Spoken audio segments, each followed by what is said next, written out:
My father was, he is on the left here, my father was officer of the General Staff of the Soviet Army.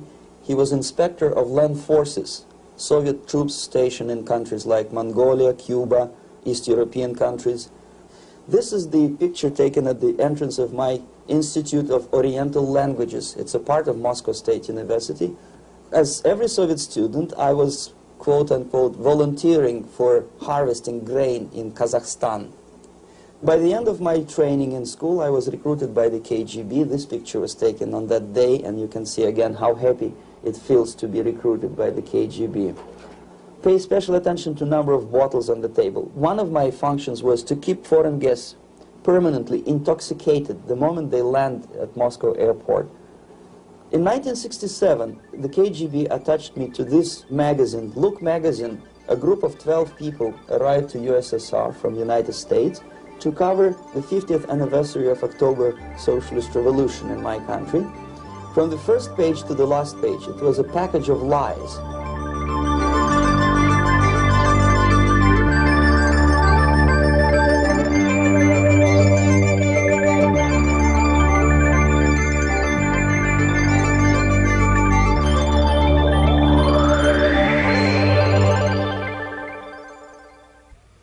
Our conversation is with Mr. Yuri Alexandrovich Bezmenov. Mr. Bezmenov was born in 1939 in a suburb of Moscow. He was the son of a high-ranking Soviet Army officer. He was educated in the elite schools inside the Soviet Union and became an expert in Indian culture and Indian languages. He had an outstanding career with Novosti, which was the, and still is, I should say, the press arm or the press agency of the Soviet Union. It turns out that this is also a front for the KGB.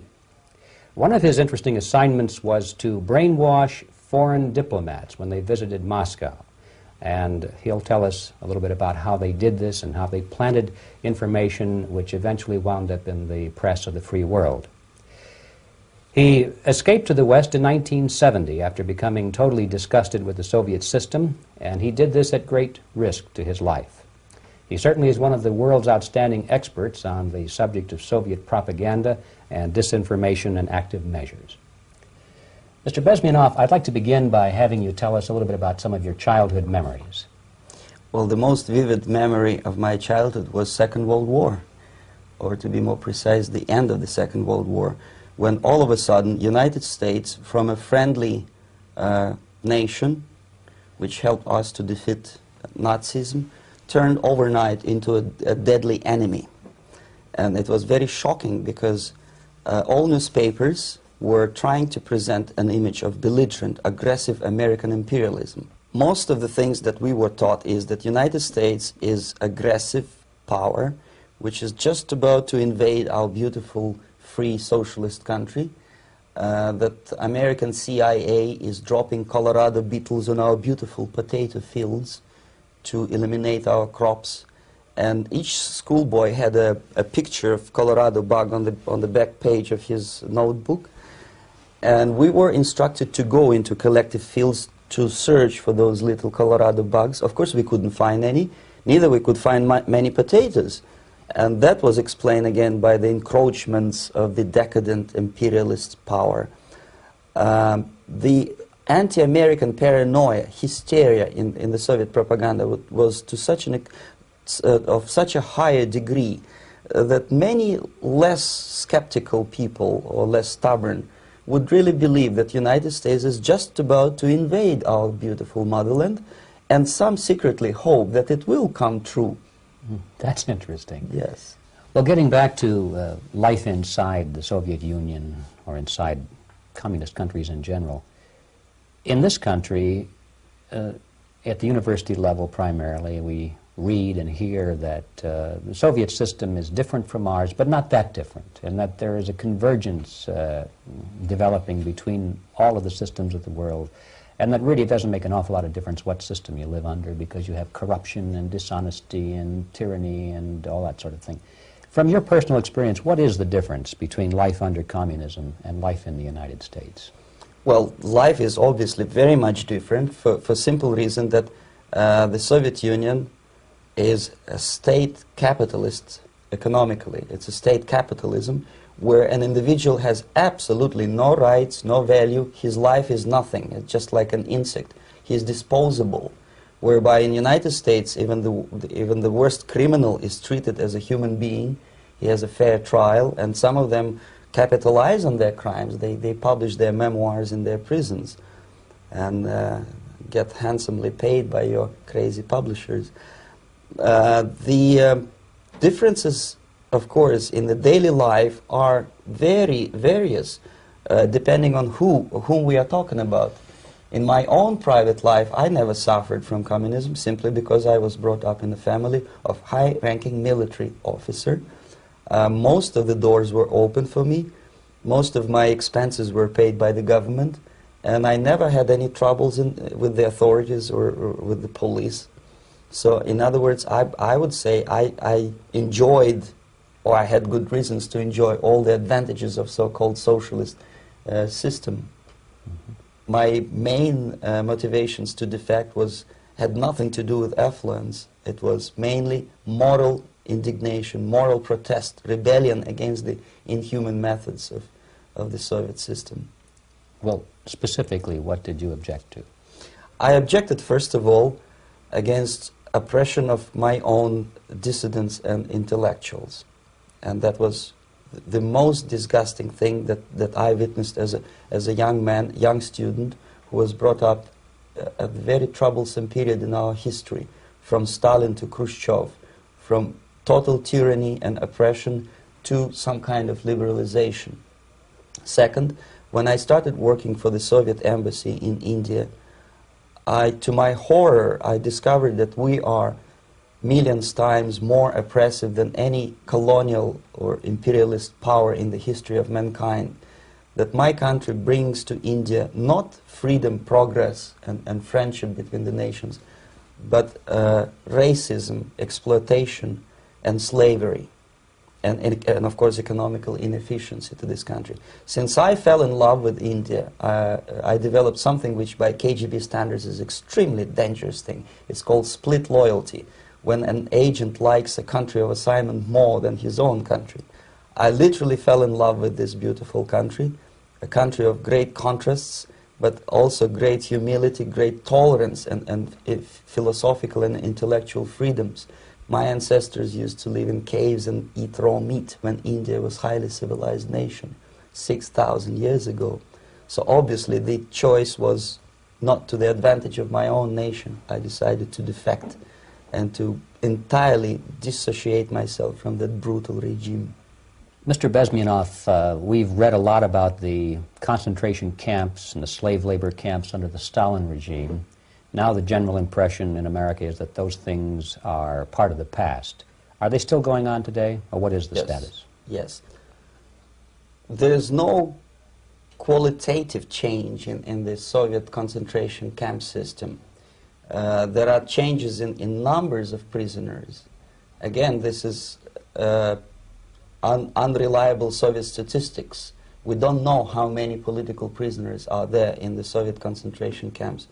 But we sure know from various sources that at each particular time there are close to 25 to 30 million of Soviet citizens who are virtually kept as slaves in forced labor camp system.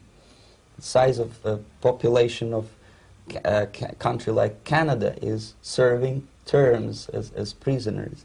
Incredible. So I would say that those intellectuals who try to convince American public that concentration camp system is a thing of a past are either conscientiously misleading public opinion, or they are not very intellectual people. They're selectively blind. They lack intellectual honesty when they say that. Well, we've spoken about the intellectuals in this country and also the intellectuals in the Soviet Union. What about down at the broad mass level? Do the people in general, the working people, the workers in general in the Soviet Union, do they support the system? Do they tolerate it? What is their attitude? Well, average Soviet citizen, if there is such an animal, of course, does not like the system because it hurts, it kills. He may not understand the reasons, he may not have enough information or educational background to understand. But I doubt very much there are many people who are conscientiously supporting the Soviet system. There are not such people in USSR. Even those who have all the reasons to enjoy socialism, people like myself, who were a member of journalistic elite, they also hate system for different reasons, though. Not because they lack material affluence, but because they are unfree to think, they're in constant fear, duplicity, split personality. And this is the greatest tragedy for my nation. Well, what do you think are the chances of the people actually overcoming their system or replacing it? There is a great possibility that system will sooner or later be destroyed from within. There is a self-destructive mechanism built into any socialist or communist or fascist system, because there is lack of feedback, because the system does not rely upon loyalty of population. But until this Soviet junta is being supported by the Western so-called imperialists, that is, multinational companies, establishments, governments, and, let's face it, intellectuals, so-called academia in the United States is famous for supporting the Soviet system. As long as the Soviet junta will keep on receiving credits, money, technology, grain deals, and political recognition from all these traitors of democracy or freedom, there is no hope, there is not much hope for changes in my country, and the system will not collapse by itself simply because it's being nourished by so-called American imperialism. This is the greatest paradox in history of mankind, when capitalist world supports and actively nourishes its own destroyer, destructor. I think you're trying to tell us something in this country. Mm-hmm. I'm trying to tell you that it has to be stopped unless you want to end up in Gulag system and enjoy all the advantages of socialist equality, working for free, catching fleas on your body, sleeping on the planks of plywood in Alaska this time, I guess. Mm-hmm. That's where Americans will belong, unless they will wake up, of course, and force their government to stop aiding Soviet fascism. Mm-hmm. Well, you told us a moment ago why you left the system. I'd like to hear the details of how you did it. It must have been a very dangerous thing. It was not so dangerous, it was crazy. First of all, because defecting in India is virtually impossible, thanks to very strong pressure from the Soviet government. Excuse me, you were in India on assignment at that time? Yes, I was working for the Soviet embassy in New Delhi as a press officer. Mm-hmm. And defecting for a Soviet diplomat is next to impossible. It's a suicide, as I said, because a great friend Indira Gandhi pushed a law through parliament which says, and I quote, "No defector from any country has a right of political asylum in any embassy on the territory of Indian Republic," which is a masterpiece of hypocrisy. No other defector but the Soviet one needs a political asylum. So, knowing that perfectly well, I planned a craziest possible way to defect. I studied counterculture in India. There were thousands of young American boys and girls with no shoes, long hair, smoking hash and marijuana, studying sometimes Indian philosophy, sometimes simply pretending that they studied. And they greatly annoyed Indian police, and they were laughing stock of Indians because obviously they were good-for-nothing students. I studied carefully where they congregate, what routes they travel, what language they speak, what do they smoke. And one day I simply joined a group of hippies to avoid detection of Indian police. I was dressed as a typical hippie with blue jeans, long kameez shirts, with all kind of nice decorations like beads, long hairs, I bought a wig because for several weeks I had to turn myself from a conservative Soviet diplomat into a very progressive American hippie. And that was the only way that I could avoid detection. It was very interesting experience, but it was necessary because from my own knowledge as a member of Soviet embassy staff, I knew that there were many cases when Soviet defectors were betrayed by Indian police, and also some Western embassies played a very dirty role in betraying the Soviet defectors. According to our information, they were some, I wouldn't call them double agents, but simply amoral people working for this for the United States embassy, and confining in people like this would be a suicide. So I had to be extremely careful. I could not trust anyone, and that was the reason for such a crazy way to defect. Well, had you been caught in the act of trying to get out, what would have happened to you? Oh, most likely I would end up in concentration camp, or depending on the situation and on the whim of some bureaucrat in KGB, maybe even executed. This is normal practice. Quietly, of course, not publicly. But that would be the end of my defection, of course. Well, when did you finally make it to the United States? In 1970, after about 6 months of debriefing in Athens by the CIA, and I presume FBI too, they let me go first to Germany, then to Canada. That was my decision. I had to change my identity to protect my family and my friends in USSR. And also I was a little bit paranoid knowing that both Soviet KGB and probably some double agents within the American system may be after me. So I wanted to settle down as far away as possible. I requested CIA to give me some kind of new identity and just let me go on my own. And I settled in Canada. I was a student. I changed many professions, from farm help and laundry truck driver to language instructor and broadcaster for Canadian Broadcasting Corporations in Montreal.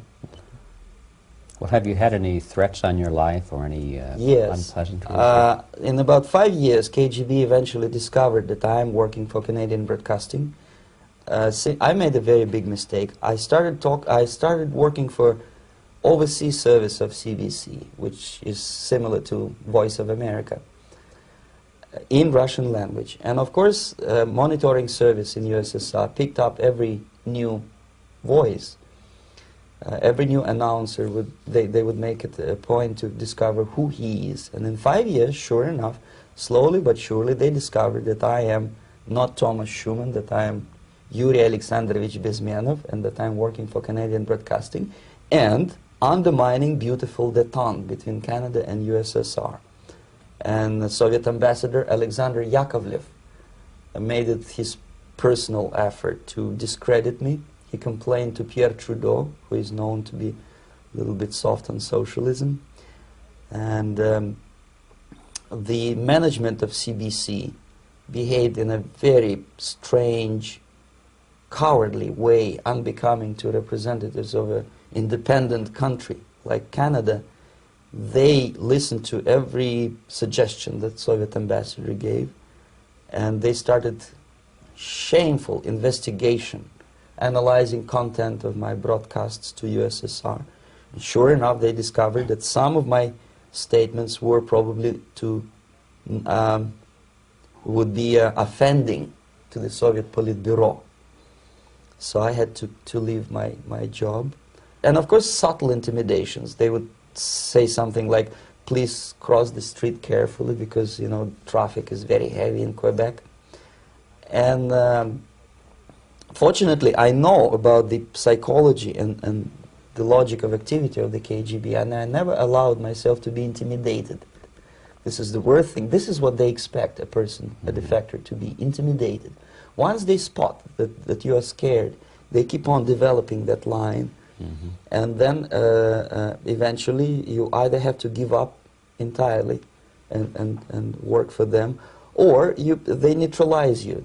They would definitely stop all kind of political activity, which they failed to do in my case, because I was stubbornly working for the Canadian Broadcasting.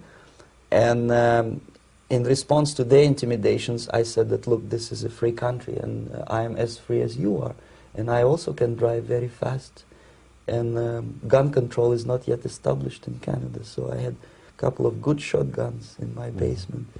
So welcome to visit me someday with your Kalashnikovs machine guns. So obviously it didn't work. Intimidation didn't work. So they tried different approach, as I described. They approached on the highest level, on the level of Canadian bureaucracy. And at that level they were successful. successful. On that level they were successful. On individual level they failed flat. Mr. Bezmenov has brought a series of slides with him that he has taken from the Soviet Union, and I think this is a good time to take a look at the slides. Yes. Now, the viewers will be able to see these slides as we talk about them. Yes, this is a collection of slides which are, some of them are snapshots from my family album, some of them are documents which I smuggled from the Soviet embassy, and some are reproductions from local mass media. I usually show them to establish my credibility as a defector. This is a picture of my native town, Mytishi, about 20 miles north from Moscow. Characteristically, there's a statue of Comrade Lenin in the central square. This is myself at the age of 7, again, characteristically, under the statue of Comrade Stalin, extending his friendly hand to peoples of the world.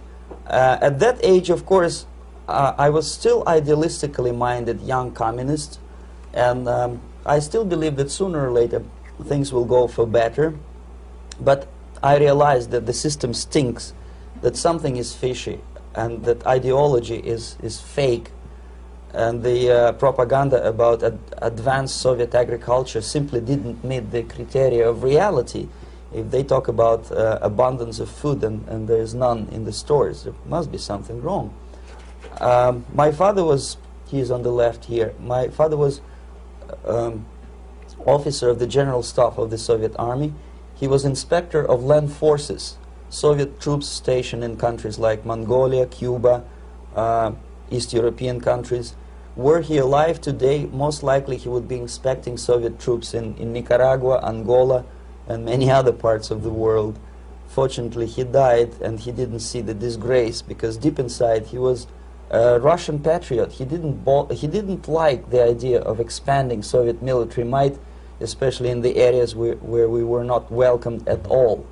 Unlike many other military officers, he was reporting directly to the Minister of Defense, bypassing KGB and diplomatic service.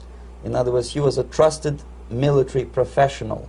And my impression that this type of people are much less hawkish and adventuristic than party bureaucrats in Kremlin. When American mass media describes Soviet military as potentially dangerous counterpart for Pentagon, I simply laugh, because I know better. I know that the most dangerous part of the Soviet power structures are not military at all. Most likely, if they come to power in my country, they'll be more sensible negotiators for nuclear disarmament and withdrawal of the Soviet troops from many parts of the world. But if someone from the party structure or the KGB structure were to give the orders for a military intervention, they have to obey, they would follow, because they are professional military. But you see, the triangle of power and hate in USSR is the party at the top, the party elite, the oligarchy of the party, then the military and the KGB at the bottom. They hate each other, and the most hated triangle, the most hated corner of the triangle is the Communist Party bureaucrats. They are the most adventuristic, senile megalomaniacs. They can start war, I wouldn't be surprised. Not the military. They know what war is. Yes. At least my father did. This is the picture taken at the entrance of my Institute of Oriental Languages. It's a part of Moscow State University. I graduated in 1963. And now, excuse me, which one were you on? I am on the right. You're on the right. And on the left is my my schoolmate Vadim Smirnov, who later was a apparatchik in the Central Committee of the Soviet Union Communist Party. What is an apparatchik? It's a functionary, something like civil service in British Empire. Someone who is never fired from the service. He stays there internally. He may not be promoted too high, but he's a dependable bureaucrat who will stay forever. I studied not only languages, but also history, literature, even music. I'm on this picture, I'm trying to learn how to play Indian musical instrument. I even tried to look like an Indian when I was second-year student. Not bad, really. Yes, actually it was strongly encouraged by the instructors in my school, because the graduates of my school were later on employed as diplomats, foreign journalists, or spies. As every Soviet student, I was quote-unquote volunteering for harvesting grain in Kazakhstan. This is the biggest agricultural blunder of the Soviet government. But I didn't have much choice, of course, because the communist motto borrowed from the Bible says, "Those who do not work shall not eat." And you can see me eating, therefore I was working, and you can see how happy I was about it.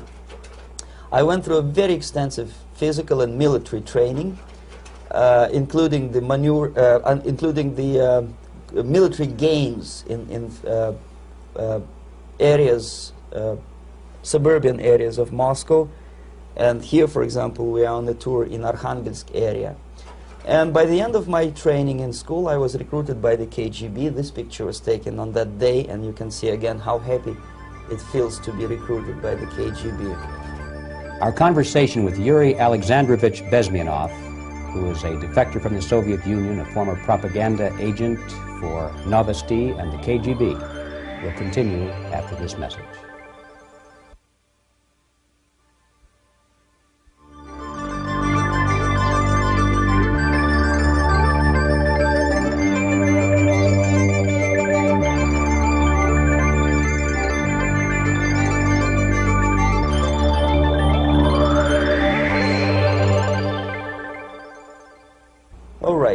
As every student in USSR, I went through very extensive physical and military training and civil defense training too. Unlike in the United States, where civil defense is virtually non-existent, zero. In USSR, every student, whatever his major subject, has to go through very extensive 4-year military and civil defense training. You can see me here with a group of students during one of the war games near Moscow. The main idea, of course, is to prepare a huge reserve army of the USSR. Each student has to graduate as a junior lieutenant. In my case, it was administrative and military intelligence service.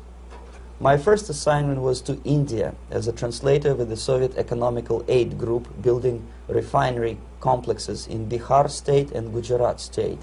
At that time, I was still naively, idealistically believing that what I was doing contributes to the understanding and cooperation between the nations. It took me quite a number of years to realize that what we were bringing to India was a new type of colonialism, 1,000 times more oppressive and exploitative than any colonialism or imperialism in history of mankind. But at that time, I was still hoping that, well, maybe it's not that bad, could be worse, and things may go for better. And I even tried to implement the beautiful Marxist motto, proletarians of all the countries unite. I tried to unite with a nice Indian girl, and I was fascinated by Indian culture, by the family life in this country. But obviously, Communist Party had different plans for my genes, so I had to marry this beautiful Russian girl. In the span of my career, I married 3 times. Most of these marriages were marriages of convenience, on advice from the Department of Personnel. This is normal practice in USSR. When a Soviet citizen is assigned to a foreign job, he has to be married, either to keep family in USSR as hostages, or, if it's a convenience marriage like mine, so that the husband and wife are virtually informers on each other to prevent defection or contamination by decadent imperialist or capitalist ideas. In my case, I hated that girl so much that the moment I landed in Moscow, we were divorced, and I married later, second time. By the end of my first assignment in India, I was promoted to the position of public relation officer. You can see me here translating a speech by a Soviet boss. And you're on the right. I'm on the right here, yes. And it was, the occasion was commissioning of the refinery complex in Bihar, Barauni. Back in Moscow, I was immediately recruited by Novosti Press Agency, which is a propaganda and ideological subversion front for the KGB. 75% of the members of the Novosti are commissioned officers of the KGB. The other 25 are, like myself, co-opted agents who are assigned to specific operations. In this particular case, you can see me talking to students of Lumumba Friendship University in Moscow. This is a huge school under the direct control of the KGB and Central Committee, where future leaders of the so-called national liberation movements are being educated and selected carefully. And some of them have absolutely, this, for example, is a group of students from Lumumba. They don't look like students at all. They look more like military, and that's exactly what they were. They were dispatched back to their countries to be leaders of the so-called national liberation movements, or to be translated into normal human language, leaders of international terrorist groups. Another area of activity when I was working for the Novosti was to accompany groups of so-called progressive intellectuals, writers, journalists, publishers, teachers, professors of colleges. You can see me here in Kremlin. I'm second on the left, with a group of Pakistani and Indian intellectuals. Most of them pretended they don't understand that we are actually working on behalf of the Soviet government and the KGB. They pretended that they are actually being guests, VIP intellectuals, that they are treated according to their merits and their intellectual abilities. For us, they were just a bunch of political prostitutes to be taken advantage for various propaganda operations. Therefore, you can see perfectly well the senior colleague of mine on the left doesn't really have that much respect on his face, and myself with a very skeptical smile, typical KGB sarcastic smile, anticipating another victim of ideological brainwashing. This is how a typical conference in Novosti headquarters in Moscow looked like. Sitting in the middle is Boris Burkov, the then director of Novosti Press Agency, high-ranking party bureaucrat in the Department of Propaganda. I am standing next to a famous Indian poet, Sumitranandan Pant. He was famous because he was an author. He was the author of a famous poem titled Rhapsody to Lenin. That's why he was invited to USSR, and everything was paid by the Soviet government. Pay special attention to number of bottles on the table. This is one of the ways to kill the awareness or curiosity of foreign journalists. One of my functions was to keep foreign guests permanently intoxicated the moment they land at Moscow airport. I had to take them to the VIP lounge and toast to friendship and understanding between the nations of the world. Glass of vodka, then a second glass of vodka. And in no time, my guests would be feeling very happy. They would see everything in kind of pink, nice color. And that's the way I had to keep them permanently for the next 15 or 20 days.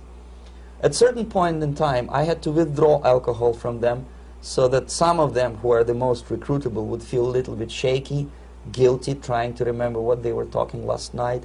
That's the time to approach them with all kind of nonsense, such as joint communique or statement for Soviet propaganda. That's the time they are the most flexible. And of course, what they didn't understand, they didn't realize or pretended not to realize, that myself, who was drinking together with them, was not drinking at all. I had ways to get rid of alcohol through various techniques, including special pills which were given to me by my colleagues. But they were taking it seriously. In other words, they would consume quite large volumes of alcohol and feel quite uneasy next morning. In 1967, the KGB attached me to this magazine, Look magazine. A group of 12 people arrived to USSR from United States to cover the 50th anniversary of October Socialist Revolution in my country. From the first page to the last page, it was a package of lies, propaganda cliché, which were presented to American readers as opinions and deductions of American journalists. Nothing could be far from truth. These were not opinions. They were not opinions at all. They were the clichés which the Soviet propaganda wants American public to think that they think. If it does make any sense at all. It sure does, because from the viewpoint of the Soviet propaganda, although there are some subtle criticism of the Soviet system, the basic message is that Russia today is a nice, functioning, efficient system supported by majority of population. That's the biggest lie. And of course, American intellectuals and journalists from Look magazine elaborated on that untruth in various different ways. They intellectualized that lie. They found all kinds of justifications for telling lies to American public.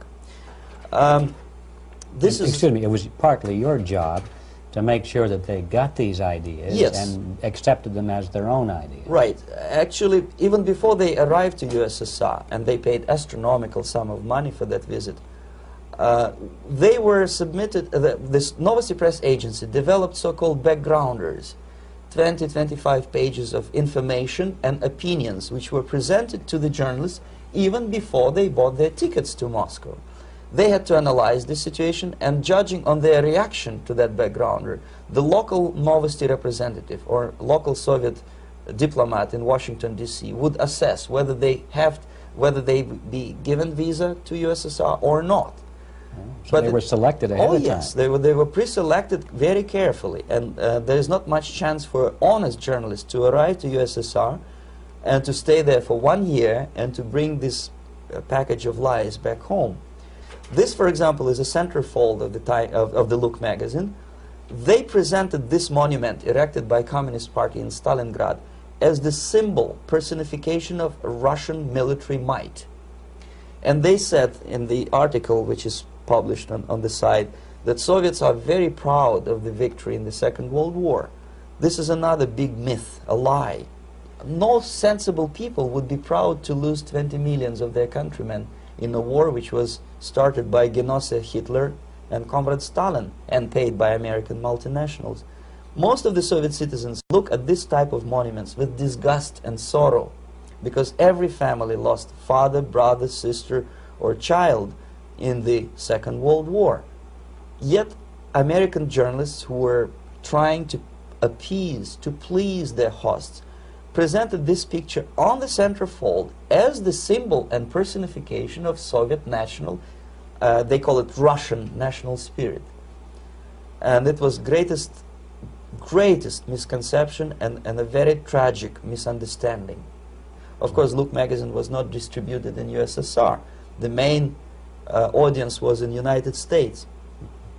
But I presume that many Americans, millions of Americans who were reading Look magazine at that time, had absolutely wrong idea about the sentiments of my nation, about what the Soviets are proud of and what they hate.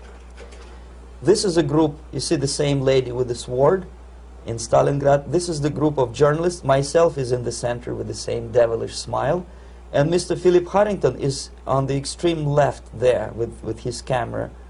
This is the gentleman which was so deaf or so uninterested in what I had to say to him. This is the same picture, a blow-up of the same picture. Many guests from various countries, in this particular case from Asia and Africa, were taken by me as a Novosti Press Agency employee for a tour across Siberia, for example. We would show them typical kindergarten, you see. Nothing special by American standards. Just nice children sitting, eating their breakfast or lunch. What they could not understand, or they pretended not to understand, that this is an exemplary kindergarten. This is not the kindergarten for average person or average family in USSR. And we maintain that illusion in their minds. You can see myself under the red spot in the middle there, with the same business-like expression. I'm doing my job. That's what I'm assigned to do, and that's what I was paid to do. But deep inside, I still hope that at least some of these useful idiots would understand that what they are looking at has nothing to do with the level of affluence in my nation. This is a better picture which reflects the true spirit of the Soviet childhood. This picture was printed in a Canadian government publication by mistake. In the middle, you can see children playing on a small courtyard, and the caption goes, "This is a typical kindergarten in Siberia." What these idiots didn't understand, that it is not kindergarten at all. It is a prison for children of political prisoners. But there was not a single mentioning that what they were visiting actually was an area of concentration camps. And the job of people like myself to help them to not to notice that they are actually talking to prisoners. Most of the children were dressed, especially on the occasion of the foreigners' visit. Of course, there were no corpses on the ground. There were no machine gun guards. And well, it looks not very pleasant, as you see. It looks dull, but obviously it does not create an impression that this is actually a prison. Well, did any of the journalists have the curiosity to ask about prisons and that kind of thing? Yes. They were in Siberia. This is what you associate. Yes, some of them asked questions, and naturally we would give them, for the stupid question, we give them stupid answer. No, there are no prisons in Siberia. No, most of the people who you see are free citizens of USSR. They are very happy to be here, and they are contributing to the glory of the socialist system. Some of them pretended that they believe what I was telling them, and most of them, we may discuss it later, what are the motivations of these people? Why would they stubbornly bring lies to their own population through their own mass media? I have various answers to this. There is not a single explanation. It's a complex of explanations. It's fear, pure biological fear. They understand that they are on the territory of an enemy state, a police state. And just to save their rotten skins and their miserable jobs, their affluence back home, they would prefer to tell a lie than to ask truthful questions and report truthful information. Second, most of these schmucks were afraid to lose their jobs, because obviously if you tell truth about my country, you will not last long as a correspondent of New York Times or Los Angeles Times. They will fire you. What kind of correspondent are you? You obviously cannot find common language with Russians if they kick you out in 24 hours. So just by trying to be conformist to their own editorial bosses, they tried not to offend the sentiments of the Soviet administrators and people like myself. Deep inside, I hope they would insult my or offend my sentiments. Obviously, they preferred not to. Another reason, I refuse to believe it, but obviously there is another reason. Obviously, it's a greed. These people earn a lot of money. When they come back to USA, they claim that they are experts on my country. They write books which sells in million copies, titled like Russians, The Truth About Russia. Most of it is lie about Russia. Yet they claim to be Sovietologists. They play back myth about my country, the propaganda cliches. Yet they stubbornly resist the word of truth.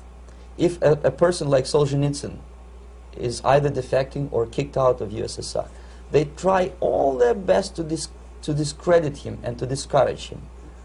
I don't have much chance to appear on national network with a true story about my country. But a useful idiot like Hendrik Smith or Robert Kaiser, they are big heroes. They come back from USSR. They say, oh, we were talking to dissidents in Russia. Big deal. Soviet dissidents are chasing American correspondents in the streets, and they are cowardly escaping from these contacts. For some strange reason, if you want to know more about Spain, you refer to Spanish writers. If you want to learn more about French, you read French writers. Even about Antarctica, I bet you would read Penguins. Only about the Soviet Union, for some strange reason, you read Hendricks and Schmendricks and all kind of Kissingers, because they claim that they know more about my country. They know nothing, or next to nothing, or they pretend that they know more than they actually do. I would say they are dishonest people who lack integrity and common sense and intellectual honesty. They bring back all kind of stories like that. A kindergarten in Siberia. Omitting the most important fact, it's a prison for children of political prisoners. Another greatest example of monumental idiocy of American politicians. Edward Kennedy was in Moscow, and he thought that he is a popular, charismatic American politician who is easygoing, who can smile, dance at the wedding in Russian Palace of Marriages. What he did not understand, or maybe he pretended not to understand, that actually he was being taken for a ride. This is a staged wedding, especially to impress foreign media, or useful idiots like Ed Kennedy. Most of the guests there, they had security clearance, and they were instructed what to say to foreigners. This is exactly what I was doing. You can see me in the same damn wedding palace in Moscow where Ed Kennedy was dancing here. You see, smiling. He thinks he's very smart. From the viewpoint of Russian citizens who observe this idiocy, he's narrow-minded, egocentrical idiot who tries to earn his own popularity through participation in propaganda farces like this. Here you can see myself. On the right, again, exemplary Soviet bride. On the left, 3 journalists from various countries, Asia, Africa, and Latin America. Obviously, they enjoying the situation. They will go back home and write the reports. We were present on a regular Soviet wedding. They were not present on a regular Soviet wedding. They were present, they were parts of a farce, of a circus performance. Another thing which I had to, sometimes risking my life, to explain to foreigners. Time magazine, for example, is very critical of South African racist regime. The whole article was dedicated to the shameful internal passport system where blacks are not allowing to live with whites. For some strange reason, for the last 14 years since my defection, nobody wanted to pay attention to my passport.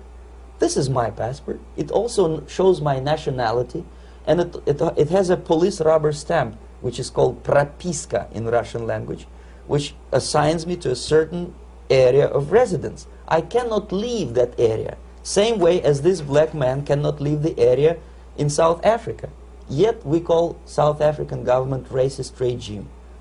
Not a single Jane Schmonda or Fonda is brave enough, courageous enough to come to media and say, look, this is what happens in USSR. I send a copy of my passport to many American liberals and civil rights defenders and all the other useful idiots. They never bothered to answer me back. This shows what kind of integrity, what kind of honesty these people are. They're a bunch of hypocrites because they don't want to recognize a good example of racism in my country. This is the first stage of befriending a professor. You can see myself on the left with the same James Bond smile. On the right is my KGB supervisor, Comrade Leonid Mitrokhin, and in the middle a professor of political science in Delhi University. The next stage would be to invite him to a gathering of Indo-Soviet Friendship Society. There he is sitting next to his wife before he is being sent to USSR for free trip. Everything is paid by the Soviet government. He was made to believe that he is invited to USSR because he is a talented, sober-thinking intellectual. Absolutely false. He is invited because he is a useful idiot, because he would agree and subscribe to most of the Soviet propaganda cliché. And when he is coming back to his own country, he is going for years and years to teach the beauties of Soviet socialism to newer and newer generations of his students, thus promoting the Soviet propaganda line. The KGB was even curious about this gentleman. It may look innocent. Maharishi Mahesh Yogi, a great spiritual leader, or maybe a great charlatan and crook, depending on from which side you are looking at him. Beatles were trained at his ashram in Hardwar in India how to meditate. Mia Farrow and other useful idiots from Hollywood visited his school, and they returned back to United States absolutely zonked out of their minds with marijuana, hashish, and crazy ideas of meditation. To meditate, in other words, to isolate oneself from the current social and political issues of your own country. To get into your own bubble, to forget about troubles of the world. Obviously, KGB was very fascinated with such a beautiful school, such a brainwashing center for stupid Americans. I was dispatched by the KGB to check what kind of VIP Americans attend this school. That's you on the left. Yes, I'm on the left. I was trying to get enrolled in that school. Unfortunately, the Maharishi Mahesh Yogi asked too much. He wanted $500 American for enrollment. But my function was not actually to get enrolled in the school. My function was to discover what kind of people from United States attend this school. And we discovered that, yes, there are some influential members of family, public opinion makers of United States, who come back with the crazy stories about Indian philosophy. Indians themselves look upon them as idiots, useful idiots. To say nothing about KGB, who looked at them as extremely naive, misguided people. Obviously, a VIP, say a wife of a congressman, or a prominent Hollywood personality, after being trained in that school, is much more instrumental in the hands of manipulators of public opinion and KGB than a normal person who understands, who looks through this type of fake religious training. Why would they be more susceptible to manipulation? I just mentioned that because, you see, a person who is too much involved in introspective meditation. You see, if you carefully look what Maharishi Mahesh Yogi is teaching to Americans, is that most of the problems, most of the burning issues of today can be solved simply by meditating. Don't rock the boat. Don't get involved. Just sit down, look at your navel, and meditate. And the things, due to some strange logic, due to cosmic vibration, will settle down by themselves. This is exactly what the KGB and Marxist-Leninist propaganda wants from Americans, to distract their opinion, attention, and mental energy from real issues of the United States into a non-issues, into a non-world, non-existent harmony. Obviously, it's more beneficial for the Soviet aggressors to have a bunch of duped Americans than Americans who are self-conscious, healthy, physically fit, and alert to the reality. Maharishi Mahesh Yogi obviously is not on the payroll of the KGB.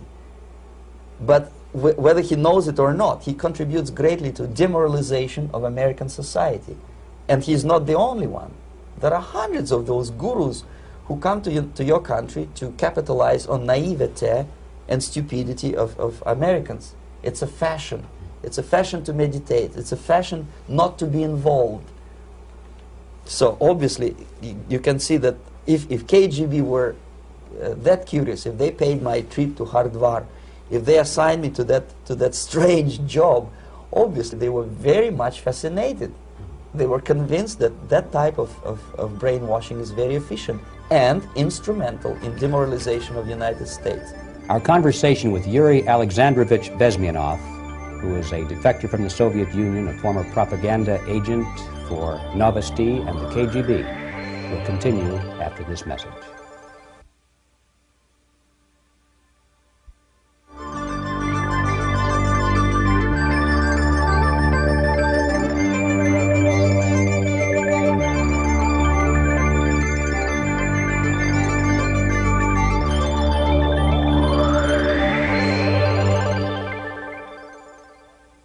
This picture shows the part of the building of USSR embassy, and my supervisors. On the left is Comrade Mehdi, an Indian communist, and on the right, Comrade Mitrokhin, my supervisors in the secret department of research and counter-propaganda.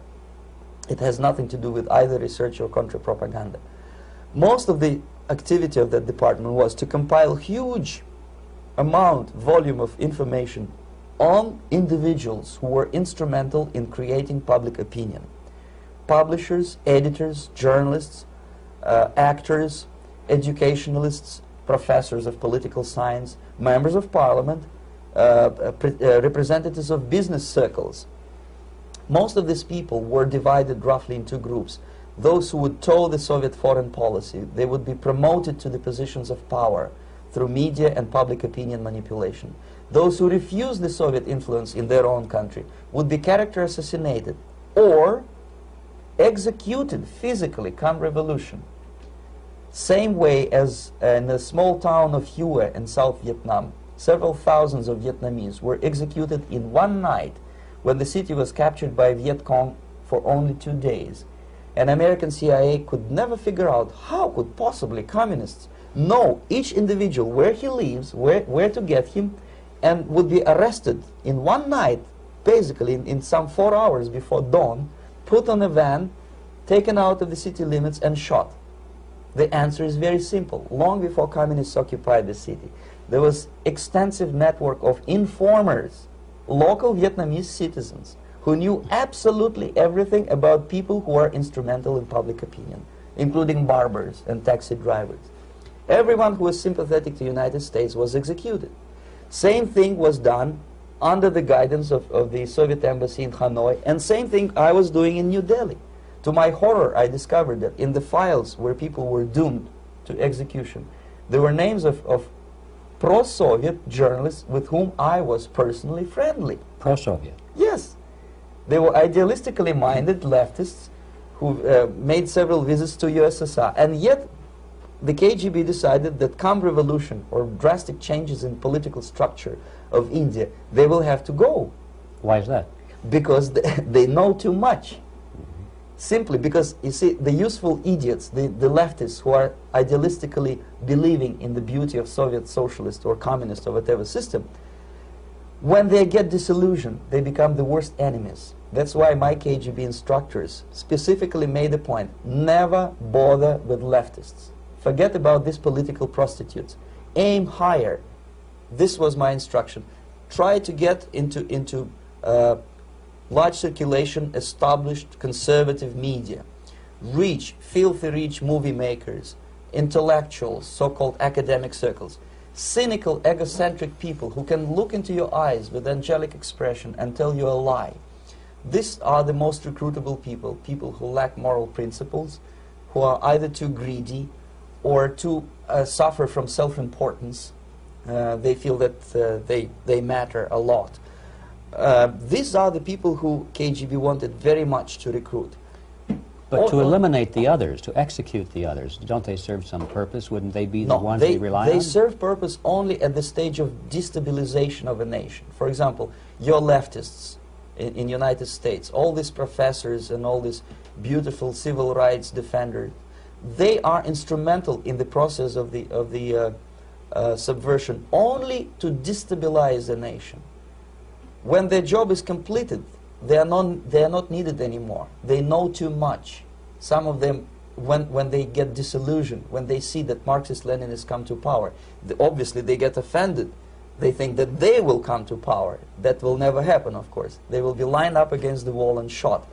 But they may turn into the most bitter enemies of Marxist-Leninists when they come to power. And that's what happened in Nicaragua. You remember most of these former Marxist-Leninists were either put to prison or one of them split, and now he's working against Sandinistas.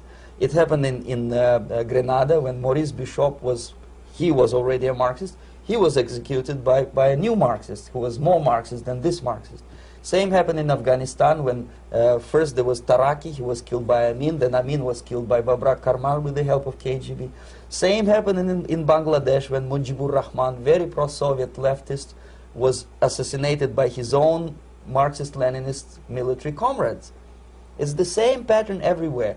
The moment they serve their purpose, all the useful idiots are either be executed entirely, all the idealistically minded Marxists, or exiled, or put in prisons, like in Cuba. Many former Marxists are in Cuba, in prison. So most of the Indians who were cooperating with the Soviets, especially with our Department of Information of the USSR Embassy, were listed for execution. And when I discovered that fact, of course I was sick. I was mentally and physically sick. I thought that I'm going to explode one day during the briefing at the ambassador's office. I would stand up and say something that we are basically a bunch of murderers. That's what we are. It has nothing to do with friendship and understanding between the nation and blah, blah, blah. We are murderers. We behave as a bunch of thugs in a country which is hospitable to us, a country which with ancient traditions. But I did not defect. I tried to get the message across. To my horror, nobody wanted even to listen, least of all to believe what I had to say. And I tried all kinds of tricks. I would leak information through letters or lost documents or something like that. And still I got no message. The message was not published, even in the conservative mass media of India. The immediate impulse to defect was Bangladesh crisis, which was described by American correspondents as Islamic grassroots revolution, which is absolute baloney. There was nothing to do with Islam, and there was no grassroots revolution. Actually, there are no grassroots revolutions, period. Any revolution is a byproduct of a highly organized group of conscientious and professional organizers, but has nothing to do with grassroots. In Bangladesh, it was nothing with grassroots. Most of the Awami League party members, Awami League means People's Party, were trained in Moscow in the High Party School. Most of the Mukti Fauj leaders, Mukti Fauj in Bengali means People's Army, same as SWAPO and all kind of liberation armies all over the world, the same bunch of useful idiots. They were trained at Lumumba University and various centers of the KGB in Simferopol, in Crimea, and in Tashkent. So when I saw that Indian territory is being used as a jumping board to destroy East Pakistan, I saw myself thousands of so-called students traveling through India to East Pakistan, through the territory of India, and Indian government pretended not to see what's going on. They knew perfectly well, the Indian police knew it, the intelligence department of the Indian government knew it, the KGB of course knew it, and the CIA knew it. That was most infuriating, because when I defected and I explained to the CIA debriefers they should watch out because East Pakistan is going to erupt any moment, they said I was reading too many James Bond novels. Anyway, so East Pakistan was doomed. One of my colleagues in the Soviet consulate in Calcutta, when he was dead drunk, he ventured into the basement to relieve himself, and he found big boxes which said printed matter to Dhaka University. Dhaka is the capital of East Pakistan. And since he was drunk and curious, he opened one of the boxes and he discovered not printed matter. He discovered Kalashnikov guns and ammunition in there. Anyway, it's a long story. When I saw the preparations for the invasion into East Pakistan, obviously I wanted to defect immediately. The only thing I couldn't at that time make up my mind when and where and how. One of the reasons, of course, you see, I was in love with India. I mentioned it before. I spoke the languages. I socialized with people. And I understood that I had to act fast unless I want this beautiful country to be permanently and irreparably damaged by our presence. One of the reasons not to defect was, as you can see, I was living in relative affluence. Who the hell in a normal mind would defect and do what? To be abused by your media, to be called McCarthyist and fascist and paranoid, or to drive a taxi in New York City? What for? What the hell for should I defect? To be abused by Americans, to be insulted in exchange for my effort to bring the truthful information about impending danger of subversion. As you can see, I was living in quite a comfortable conditions next to swimming pool, where Indians were not allowed, by the way. I was highly paid expert in propaganda. I had my family. I was respected by my nation. My career was cloudless. The third reason, how to defect with the family. To defect with the baby and the wife would be virtual suicide, because according to law, that hypocritical law which I quoted before, the Indian police will have to hand me over back to the KGB, and that will be the end of my defection and probably my life. Again, I cannot smuggle my wife because she was not quite sure what I was doing. She was not that idealistically involved, and she was definitely not in the total picture of what I was doing for the KGB. She would be shocked if I you know, put her in my van and drive her to the American embassy or elsewhere. That would be a greatest danger. So again, I had to defect in such a way that my defection would look as simple disappearance. And there were many cases like that when the Soviet agents simply disappeared, either killed in action or, thanks to their curiosity and their close contacts with radicals, some of them were killed by the Marxists, by the way. It happened in many African countries when the Soviet KGB were killed by Africans themselves. Not because they hated Marxism-Leninism, but because they were simply trigger-happy bunch of unruly characters. If you give them a machine gun, they will shoot. And some of the Soviets obviously were not careful enough to protect themselves, and they got into embarrassing situations when they were shot at the crossfire between factions of so-called liberation movements. Anyway, so I decided, as I said, to study the counterculture. I decided this probably would be the best way to disappear. I socialized with characters like this. On the left, you see, is a barefoot American hippie. It took me quite a long time to study exactly what they were doing and how to mix with them. But eventually I did it. Most of Indian newspapers carried my picture and promise of 2,000 rupees for information about my whereabouts. But they were looking for the wrong person, because they obviously tried to stop a young Soviet diplomat in white shirt and tie, and this is how I looked at the time of defection. Nobody could possibly think that a Soviet diplomat would be as crazy as to join a bunch of hippies. That's you. Yes, travel India and smoke hash. So I made it literally almost like a Hollywood-style detective story. From under the nose of the KGB in Bombay airport, I landed the plane and I flew to Greece, where I was debriefed by the CIA. That's basically that's all for my slides. We can turn off the projector, then. That's very interesting. Well, you spoke several times before about ideological subversion. That is a phrase that I'm afraid some Americans don't fully understand. When the Soviets use the phrase ideological subversion, what do they mean by it? Ideological subversion is the process which is legitimate, overt, and open. You can see it with your own eyes. All you have to do, all American mass media has to do, is to unplug their bananas from their ears, open up their eyes, and they can see it. There is no mystery. There is nothing to do with espionage. I know that espionage intelligence gathering looks more romantic. It sells more deodorants through the advertising, probably. That's why your Hollywood producers are so crazy about James Bond type of thrillers. But in reality, the main emphasis of the KGB is not in the area of intelligence at all. According to my opinion, and opinion of many defectors of my caliber, only about 15% of time, money, and manpower is spent on espionage as such. The other 85% is a slow process which we call either ideological subversion or active measures, активные мероприятия in the language of the KGB, or psychological warfare. What it basically means is to change the perception of reality of every American to such an extent that despite of the abundance of information, no one is able to come to sensible conclusions in the interests of defending themselves, their families, their community, and their country.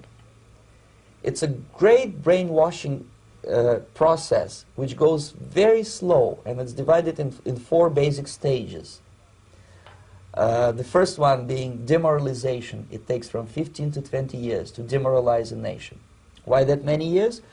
Because this is the minimum number of years which requires to educate one generation of students in the country of your enemy, exposed to the ideology of the enemy. In other words, Marxism-Leninism ideology is being pumped into the soft heads of at least 3 generations of American students without being challenged or counterbalanced by the basic values of Americanism, American patriotism. The result you can see.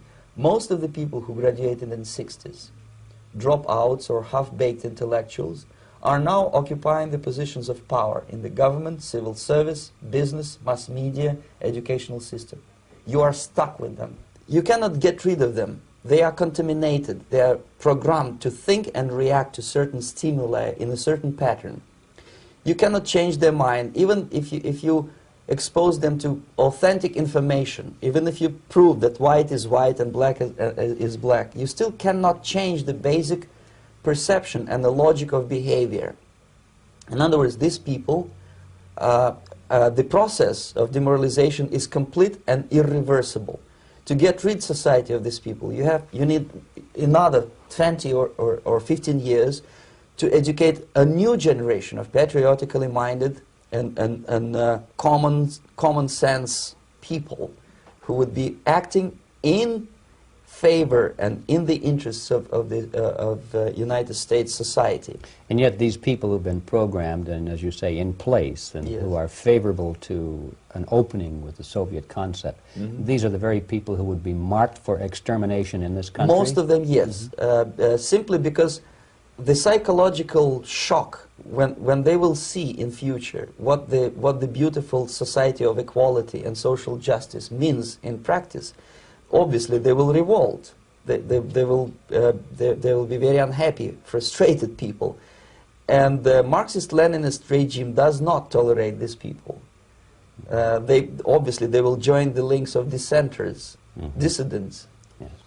Unlike in present United States, there will be no place for dissent in future Marxist-Leninist America.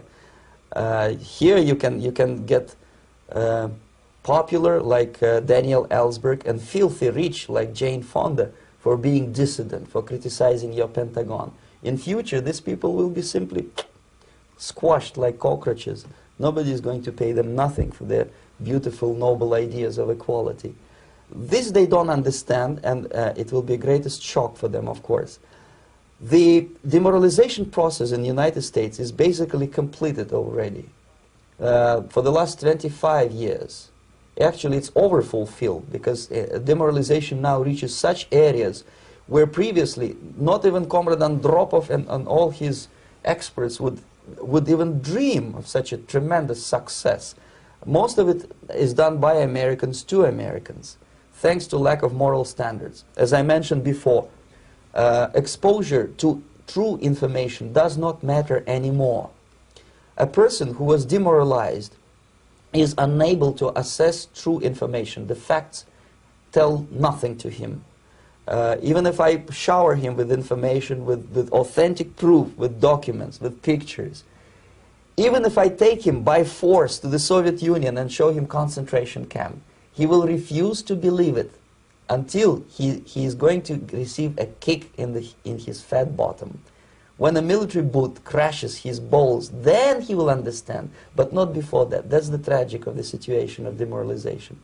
So basically America is stuck with demoralization, and unless, even if you start right now, here, this minute, you start educating new generation of Americans, it will still take you 15 to 20 years to turn the tide of ideological perception of reality back to normalcy and patriotism.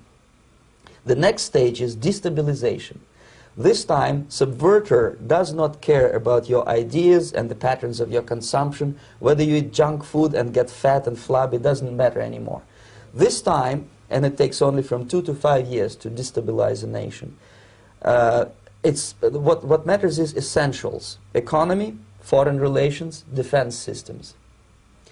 And you can see it quite clearly that in some areas, in such sensitive areas as defense and economy, the influence of Marxist-Leninist ideas in the United States is absolutely fantastic. I could never believe it 14 years ago when I landed in this part of the world, that the process will go that fast.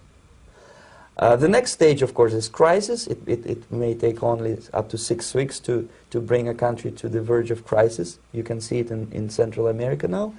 And after crisis, with a violent change of power, structure, and economy, you have so-called the period of normalization. It may last indefinitely.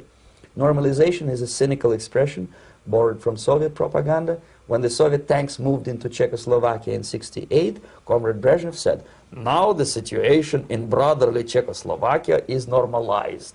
This is what will happen in the United States if you allow all these schmucks to bring the country to crisis, to promise people all kind of goodies and the paradise on earth, to destabilize your economy, to eliminate the principle of free market competition, and to put a big brother government in Washington, D.C., with benevolent dictators like Walter Mondale, who will promise lots of things, never mind whether the promises are fulfillable or not. He will go to Moscow to kiss the bottoms of new generation of Soviet assassins, never mind. He will create false illusions that the situation is under control. Situation is not under control. Situation is disgustingly out of control. Most of the American politicians, media, and educational system trains another generation of people who think they are living at a peacetime. False. United States is in the state of war, undeclared total war against the basic principles and the foundations of this system. And the initiator of this war is not Comrade Andropov, of course. It's the system. However ridiculous it may sound, the world communist system or the world communist conspiracy, whether I scare some people or not, I don't give a hoot. If you are not scared by now, nothing can scare you. But you don't have to be paranoid about it. What actually happens now, that unlike myself, you have literally several years to live on unless the United States wake up. The time bomb is ticking. With every second, the disaster is coming closer and closer. Unlike myself, you will have nowhere to defect to, unless you want to live in Antarctica with penguins. This is it. This is the last country of freedom and possibility. Okay, so what do we do? What is your recommendation to the American people? Well,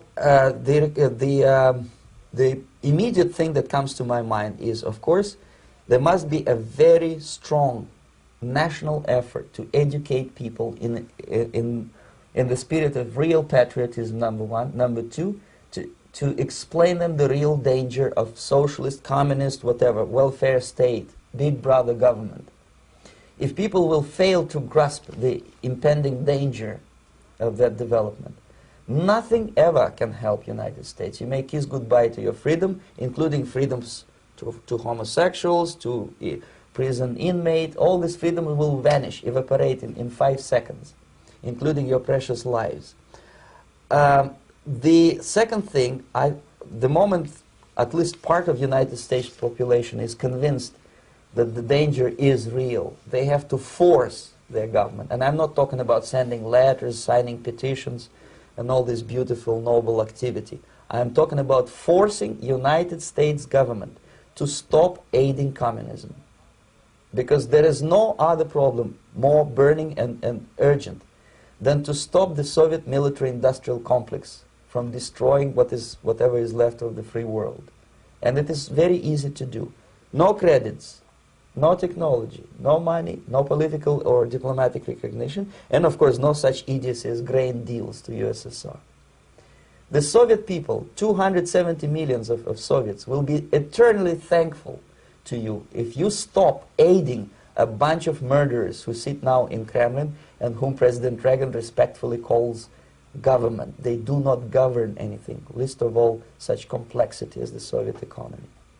So basic, two very simple, maybe too simplistic answers or solutions, but nevertheless they are the only solutions. Educate yourself. Understand what's going on around you. You are not living at the time of peace. You are in a state of war. And you have precious little time to save yourself. You don't have much time, especially if you are talking about young generation.